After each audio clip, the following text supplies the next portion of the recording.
salut à tous, on se retrouve pour une nouvelle vidéo Ciné Actu. Nous allons voir Amazing Spider-Man 2 tout à l'heure. Voilà. Qu'est-ce que tu peux nous dire? Alors c'est réalisé par Mark Webb. Les acteurs principaux sont Andrew Garfield, Emma Stone et Jamie Foxx. Voilà en gros. Qu'est-ce que tu attends du film? J'attends tout d'abord beaucoup d'effets spéciaux. Vu les bandes annonces qu'on a pu voir, elles sont constituées quasiment que d'effets spéciaux en fait. Et que de scènes d'action d'ailleurs. Qu'est-ce que je pourrais dire? J'attends la suite de l'histoire entre Gwen et Peter. Et la suite aussi de l'histoire du père de Peter, savoir comment il est mort, qu'est-ce qui s'est passé exactement. Ouais, alors pour ma part, c'est vrai que comme tu disais, les bandes annonces prévoient beaucoup d'action. Moi j'ai un peu peur qu'il y ait trop d'effets numériques, que ce soit trop en fait, que ce soit lourd en fait. Donc bon, on va voir ce que ça donne. Bon, on se retrouve après la séance alors. Voilà, donc on revient de la séance.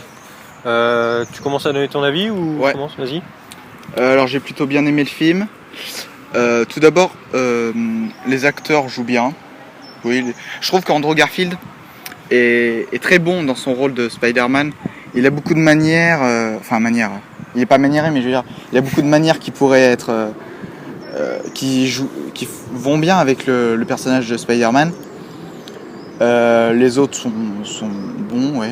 Jamie Foxx, il joue un peu au début un bisu, enfin un mec dont personne se fout. Qui n'a pas d'amis. Il n'a pas d'amis et il est un peu obsédé par son image.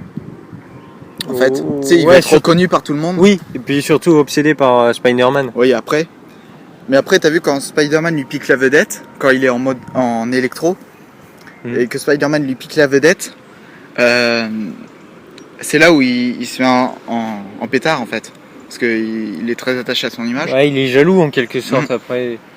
C'est vrai qu'il devient méchant un peu comme ça, c'est peut-être pas assez bien amené à mon avis. Enfin, en même temps ça passe. Je sais pas. Ça passe. Ensuite, la 3D est très bonne. Ça rend bien les combats entre Electro et Spider-Man ou entre le bouffon vert et Spider-Man. Rendent très bien. Il y a au début du film, je crois, il y a un moment où on le voit un peu comme dans le premier film. On le voit presque à la première personne, tu vois, cette épaule, caméra limite à l'épaule, très rapprochée. J'ai bien aimé ce moment-là. Donc les effets spéciaux en général sont bien faits. L'histoire, bien.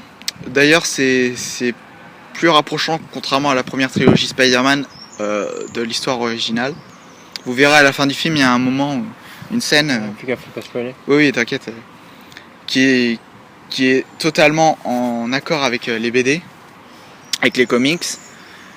Et je trouve d'ailleurs que c'est pas mal. Il se rapproche plus de la BD originale et c'est bien. Il y a une petite apparition de Stan Lee, comme d'hab, on s'y attendait. Comme d'hab, ouais. D'ailleurs, c'était quel moment? Je sais plus, c'était un spectateur quand l'autre a eu son diplôme. Ah oui, voilà. Gwen a eu son diplôme. Quand Gwen a eu son diplôme, c'était un spectateur. Qu'est-ce que je pourrais dire d'autre? En gros, on va dire que j'ai plutôt apprécié le film. C'est pour moi l'un des meilleurs Spider-Man, si ce n'est le meilleur. De toute façon, je préfère, par rapport à la première trilogie, je préfère les Spider-Man de Mark Webb par rapport à ceux de Sam Raimi. Ouais.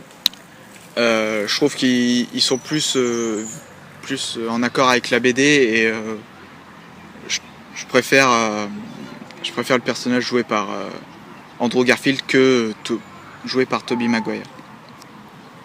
T'as fini? Oui. Alors pour ma part, au départ je disais que j'avais peur qu'il y ait trop d'effets numériques. Mais en fait ça passe tout à fait. Je trouvais justement que les scènes d'action étaient vraiment bien réalisées. Peut-être un peu brouillon au début dans la première scène dans l'avion. parce qu'on voyait pas grand chose. Là, quand même, on voyait pas grand chose. Mais après, ouais, avec les scènes où il y a Spider-Man et tout, c'est vachement bien fait. La 3D est superbe. Vraiment, à ce niveau-là, c'est très bon. Après, au niveau de l'histoire, j'ai trouvé quelques petites incohérences à des moments, mais bon, ça reste correct. En somme, pour moi, c'est un film réussi, un des meilleurs Spider-Man, oui. Le méchant joué par Jamie Foxx est correct, ça va. C'est pas le plus charismatique qu'on ait eu. C'est pas le plus charismatique, mais ça passe. Ça passe. Le bouffon vert, le personnage du bouffon vert, même avant qu'il soit le bouffon vert, je trouve qu'il est plus charismatique, par exemple. Harry Osborn. Ouais, mais il a une coiffure de merde. Ah ça. Voilà, donc en somme, ouais, moi je recommande ce film. C'est un bon divertissement, ça reste un film de super-héros très classique. Ça continue bien. Il est mieux que le précédent opus Amazing, je trouve. Il y a au niveau de l'action, ça rend vraiment bien. Franchement, c'est pas trop en fait. Non. C'est juste ce qu'il faut finalement. Donc voilà. Moi j'ai fini pour ma critique. Donc en gros, si je concentre un peu nos avis, il faut aller le voir à mon avis. Ouais, c'est pas non plus exceptionnel, mais c'est un bon divertissement. Voilà. C'est sympa. Pour les fans de Spider-Man, je pense pas qu'ils seront vraiment déçus vu que ça suit vraiment la BD. Donc voilà. Donc sinon, n'hésitez pas à mettre un j'aime et un commentaire si vous avez aimé notre travail. Et allez le voir. À plus.